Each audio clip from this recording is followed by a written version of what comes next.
సాకారం అంటేనే శరీరం, శరీరధారి. నిరాకారం అంటేనే శివుడు.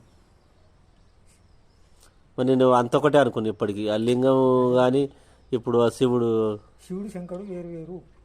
ఇంతవరకు జనానికి అందరికి తెలియదు. ఒకటి ఎట్లా అయ్యారంటే నిరాకార శివ జ్యోతి బిందువు మూర్తివంతుడైన శంకరుడు. లింగం అంటే శివుడే, శంకరుడు అంటే శంకరుడు అని నేను అనుకున్నా. నువ్వు అనుకున్నావు, వీళ్ళు ఉన్న వాళ్ళు అందరూ నీ బ్రాహ్మణులు గురువులు అందరూ అట్లనే అనుకుంటారు. బ్రాహ్మణునికి కూడా తెలియదా? అన్ని కదా నువ్వు అనుకున్నట్టే అంట. అంటే ఈ లింగానికి 3 నామాలు ఉంటాయి అంటే శివుడు పెట్టుకున్న నామాలు కాదు. అది శివుడు కాదు, శివుడు ముగ్గురు మీద ప్రవేశం అయింది. ఈ శివుడు శంకరుడు పెట్టుకున్న నామాలు కదా అంటున్నా. నామాలు ఆ శివుడు లింగం మీద అడ్డగీతలు కొట్టేది ఏదైతుందో అది ముగ్గురు దేవతల మీద శివుడు ప్రవేశం అయింది.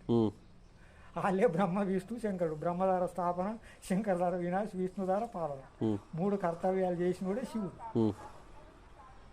శంకరుడు కాదు. శంకరుడు నిరాకార స్టేజ్ సమానంగా తయారవుతాడు కదా, బాపు సమానంగా. పెద్ద కొడుకు కదా, పెద్ద కొడుకు రాజ్యం చేయాలి కదా, అంత కఠినంగా తపస్సు చేస్తాడు. ఇక వేరే వాళ్ళు చేయరుగా. ఇప్పుడు మరి దేవతలలో మొదటిగా సృష్టిగా ఓలు అదే అయ్యారు. ఇప్పుడే చెప్తూ మళ్ళీ కాదు, అట్లా కాదు నేను అనేది. ఫస్ట్ ఎవరు పుట్టిరు దేవతలలో? అయితే శివునికి ఈ శివుడు వేరు, శంకరుడు వేరు. శివుడు శంకరుడు వేరు వేరు అయితే ఒకటి ఎట్లా అయ్యారంటే నిరాకారుడు శివుడు శంకరుడు మీద ప్రవేశం అయింది.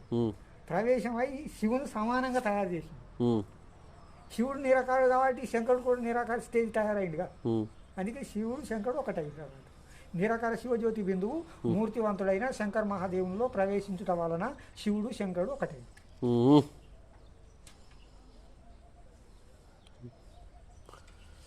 దీని కథ అసలు మేను అయితే బాపు ఆత్మలకు బాపు వేరే, శరీరాలకు బాపు వేరే, మనుషులలో ఈ యొక్క సృష్టికి బాపు వేరే, ఈ యొక్క జీవ జంతువులన్నింటికి ఒక్కడే బాపు.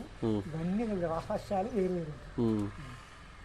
కానీ ఇప్పుడు దేవతలకు బాపు అనేది అందరికి తెలియదు. అయితే ఈ సృష్టి మొదలు చెట్టు కదా, మొదలు ఇత్తనాలకి వెళ్ళి చెట్టు వెళ్తుంది. చెట్టు అంటేనే అమ్మ మొదలు సాకారం అంటే ఇత్తనమేమో లోపల భూమిలో అది ఏదైతుందో ఆ ఇత్తు నుంచే ఈ చెట్టు మొలిసే. ఇత్తు నుంచి చెట్టు మొలుతుందిగా. చెట్టు మీద కనబడుతుంది కానీ ఇత్తు మీద కనబడదా. మళ్ళీ ఇత్తం మళ్ళీ చెట్టుకి మళ్ళీ ఇస్తాయి. అదే ఇత్తుకు మళ్ళీ ఇస్తుందా? ఇత్తుకి ఇస్తుందా? అయితే చెట్టుకే ఇస్తుంది. ఆ ఇత్తనాలకి వెళ్ళి ఉట్టినప్పుడు చెట్టు ఉట్టినాక చెట్టుకు 4 కొమ్మలు పుడుతుంది. మొదలు ఒకటేనకొకటి పుడుతుంది.